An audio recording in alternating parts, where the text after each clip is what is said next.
So Staggs are a lot like my college transcript.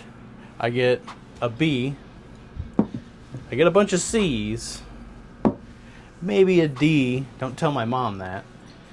So I came across batch 25C that I don't think anyone was expecting to find or even hear about. I didn't see a single press release on it.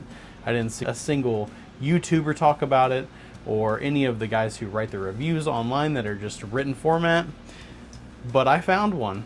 So batch 25C comes in at 125.6 proof. And I came across this one at $78.99 at Total Wine.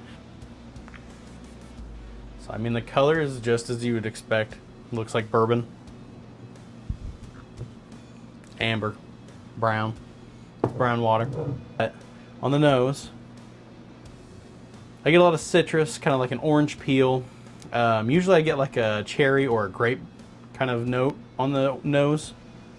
I'm not really getting that here. That's one of my favorite notes when it comes to Buffalo Trace products, so that's kind of unfortunate.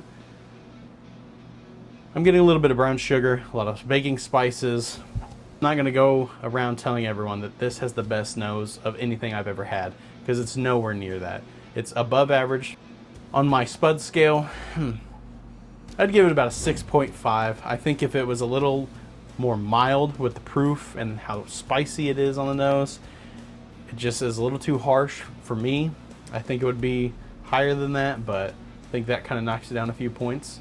So on the taste, I think this is a true Stagg. It tastes proofy, but not as proofy as the nose came.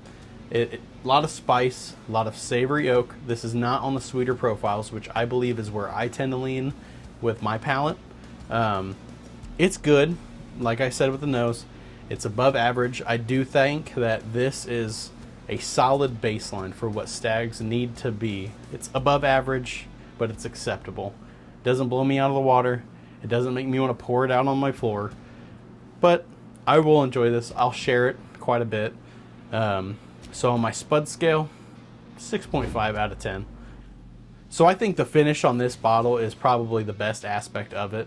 I think it exceeds expectations, especially when I find it to be above average on the nose and the palate. I think the finish is just long, it's savory, full of oak, full of spices. It just does not stop, and I think that is a key factor in a really good bourbon. So on my Spud Scale, I'd give it a 4 out of 5. My final score for this would be a 34.925 out of 53. Thank you guys for hanging out with me. See you later. Drink responsibly.